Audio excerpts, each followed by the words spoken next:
Hi, I'm Nick Palmachado. And I'm Matt Finney. And this is the Bad News Network.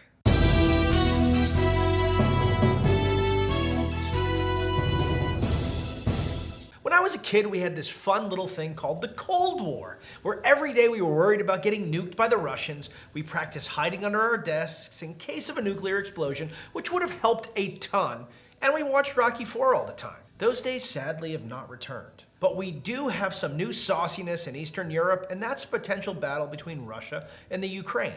It's a crazy situation, and unless we want to go back to the days of barrels of napalm along all of the main routes coming into Western Europe, we should hope that tensions decrease. So why is all of this happening?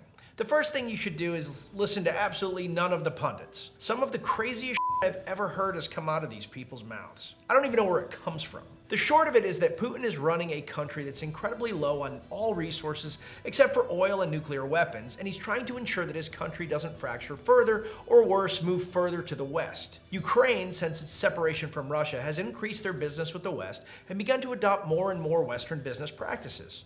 Russia, to combat this, seized Crimea, which is kind of like stealing Massachusetts from us. For some reason, they thought this would work great. It did not. Instead, Ukraine has amassed an army on the border, and Russia has done the same. Russia is essentially demanding the gutting of NATO, which is something we all thought could happen in 1991 when the Cold War ended, but that we now realize never really ended. If the US is to remain the leader of what I'll call the good actors remaining on the planet Earth, we really cannot let the largest army in Europe run free throughout Europe. As much as I don't want another war on the back of a failed war in Afghanistan, if Russia takes Ukraine without any pushback from NATO or the US, we have to ask ourselves, what would keep them from continuing on to Poland, the Baltics, or even Western Europe? This isn't to say that's a large fear. Russia likely lacks the infrastructure to carry on a protracted war, so a World War III scenario is unlikely. But why open those floodgates? Hopefully the Biden administration and NATO can give them good reason to avoid a war that is likely bad for Russia anyway. While Ukraine would likely fall to Russia's might, there's no reason to believe that victory would be dissimilar to our temporary victories in Iraq or Afghanistan. A people unwilling to be conquered drain money, lives, and resources that otherwise keeps a nation from advancing. Do I think there will be an all-out war in Ukraine? No. Is it possible? Yes, it is. Putin operates on a different frequency than the rest of us. He does not want to see a successful, flourishing Ukrainian democracy right next door to Russia, where people may start asking questions about the value of living under a more authoritarian Russian regime. So here's hoping all parties involved step this down a notch. If not, I look forward to a protracted war where America spends a lot of money on conflict, gets nothing out of it, and then spends no money on the veterans that war produces. And also, some great Rocky sequels. President Joe Biden made headlines again this week after calling Fox News reporter Peter Doocy a stupid son of a bitch. Do you see this coming? We sure Doocy didn't. At the end of a press conference, Doocy was asking whether or not Biden thought inflation was a political liability in the midterms. Biden responded by saying sarcastically, "It's a great asset. Would love more inflation. What a stupid son of a bitch." All while in front of his microphone. The internet pointed out the obvious hypocrisy that if it had been Donald Trump, the liberal media would have been already out in force with their pitchforks and torches. Doocy took it in stride, though, showing that he's not a thin-skinned weenie, even joking with his co-workers that Biden's statement had not been proven untrue. Later, Biden called Doocy's cell phone, apologizing and saying it's nothing personal. I don't know, there's something about calling someone a stupid son of a bitch that sounds kind of personal, but I wasn't there. So glad to have somebody in the presidency who represents dignity and reserve, right? Doocy stated that he told the president that he's always going to try and ask something different. The president said, go for it.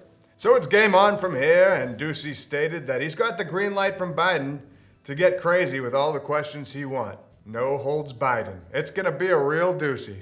A second variation of the OMICRON variant has been discovered in California and 40 other countries. So far, scientists only know that it is slightly different and it exists. Apart from that, they have no additional data on how this new variant, named OMICRON BA.2, behaves. The World Health Organization stated that the BA.2 variant should be prioritized, but no further information as to what that means was given. It will be interesting to see what the world reaction will be, given that last week many countries were talking about dropping mandates altogether. We'll just have to wait and see, but at least we're not Australia. Let's be honest. At this point, everyone that is vaccinated is vaccinated. Everyone that wants to wear masks is wearing masks. We probably need to just say, F it. But I am not a scientist or a politician. That's just me, a man who is vaccinated, is boosted, has had COVID, and no longer gives a shit. The McMinn County School Board in Tennessee voted to ban the book Mouse by Art Spiegelman from its curriculum. Mouse is a comic book graphic novel about the events his parents experienced during the Holocaust. The school board stated in their meeting minutes that there were a couple curse words and there was a portrayal of a naked woman. For clarification, this is a comic book about the Holocaust, and the characters in the book are portrayed as animals. The Jews are mice, the Germans are cats, etc. So there's no actual nudity. I've read these books, and I have to say, offensive wasn't the word I would use to describe them. I think they're an amazing way to tell the story of one of the worst human events in history in a way that very personally gets the point across, while at the same time softening the horrific blow of its reality. Art Spiegelman stated that he was just jaw-droppingly confused and bewildered, calling the decision Orwellian. That's the whole story, but I'd say if you're in charge of books and you're sitting there banning them, you probably shouldn't be in charge of books. If you remember the dreaded SAT or ACT tests with packed classrooms, number 2 pencils, and bubbles for multiple choice, you might not care to hear that those tests are back in the news. But here we are. The SAT is reportedly going digital in 2024. Amazing that the test that calls itself essential to gauging students' abilities has only now decided to catch up to current technology. According to the FAIR test, the National Center for Fair and Open Testing, test events will still be held in proctored rooms with multiple students testing. Now, though, students will be logging on to a computer and filling out a digital form. I'm just waiting to hear the news break that some students figured out a way to hack the test. But for now, at least, the digital version will shave at least an hour off of the 3-hour torture session that was the SATs. A number of ISIS terrorists attempted to break fellow terrorists out of a Syrian prison this week. After battling with the Kurdish-led resistance, the ISIS fighters have decided to surrender. Twitter showed a giant line of Islamic State fighters lined up outside the prison they were originally trying to attack, probably this time to become residents. They attacked the prison last Thursday and used around 700 children as human shields as the fighting began and they took over a dormitory. And while everyone seems to be safe for the moment, attentions have turned to the 700 boys. Syrian forces say that many of them were brought there by their parents who were looking to join ISIS, and they have yet to be repatriated. Foreign governments have demanded that Syria repatriate them immediately. So as one crisis dies down, another begins. It is, of course, the lesser of two crises. Canadian truckers have been protesting vaccine mandates by Justin Trudeau. The mandates state that any truckers delivering from the U.S. to Canada must be fully vaccinated or quarantined for 14 days because Americans are filthy and COVID-ridden. The truckers weren't about being told what to do with their health and decided to strike. The strike has garnered international attention. The strike's GoFundMe has raised over $5.5 million from hundreds of thousands of supporters. The act of the truckers striking has compounded the already noticeable supply chain issues and resource shortages. Supporters of the mandates have called the strikes a political stunt from a fringe minority, some likening it to the January 6th Capitol rioters in D.C. Strike supporters aren't fringe, at least on the internet, as Elon Musk, Trump, and a number of conservative senators have voiced their praise for the Canadian truckers for fighting against medical discrimination. Right now, it just looks like the truckers wanted the mandates rescinded, but we'll have to see how that plays out. If the Canadian leadership refuses to acknowledge the impact of the strike, it could leave the state of the supply chain all trucked up. And once again, I have to say, when I got COVID, I was vaccinated and I was at an event where everyone had to be vaccinated. And we all still got COVID, 37 people. So I'm just saying that, come on. The recent release of a University of Washington word guide has confirmed that students may be going to high-priced schools just to be dumber. The language guide created by the school's Information Technology Department lists a number of what they're calling problematic words. Here's a few examples. Grandfather. According to the University of Washington, you can no longer use the word grandfather because it was once used in the term grandfather clause, which, if we look back in history, some states in the South used to circumvent the 15th Amendment. Simone Biles called. She said stretching that hard will likely injure you. Another word is lame, because lame can also be used for an injury, therefore a disability, and so we should consider this offensive.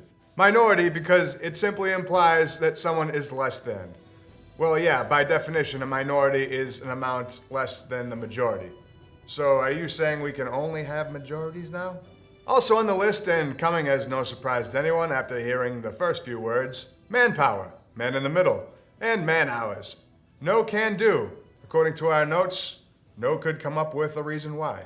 Spirit animal, because it's cultural appropriation. The list goes on and you get the picture. It's chock full of dumb, and there are people paying good money to that institution that should probably qualify for a refund.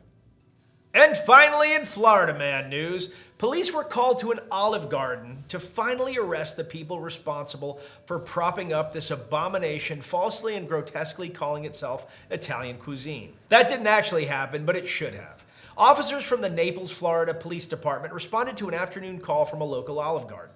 The Florida boys in blue rolled up on a surly, shirtless Florida man seated outside the restaurant, shouting profanities at customers, all while shoveling spaghetti into his mouth by the fistful. He had reportedly gone into the restaurant and told everyone in there that he could beat their ass. Then he asked the host if he had a male or female genitalia. I have no idea when it was during all these events that someone gave him spaghetti or if he cooked and brought his own just for the occasion. The report doesn't say. But it does say that Florida man was arrested and put into the back of a cruiser where he then headbutted the cage enough times to warrant going to the hospital. He is being charged with resisting an officer without violence and has been released on a $2,000 bond. Officers said they don't know what he might do next, but that they were just happy to spaghetti him out of there. And folks, I have to tell you, that narrowly beat out a story of a dude that was feeding meth to an attack squirrel. Florida was on fleek this week. I don't even know what that means. I just said it. With that, I'm Nick Palmisano. And I'm Matt Finney. And this is the Bad News Network. Our news is at least as bad as the news you're getting already. And as always, you can get 25% off at rangerup.com when you use the code BNN. Have a great weekend and try not to get COVID. But let's face it, we're all going to get it.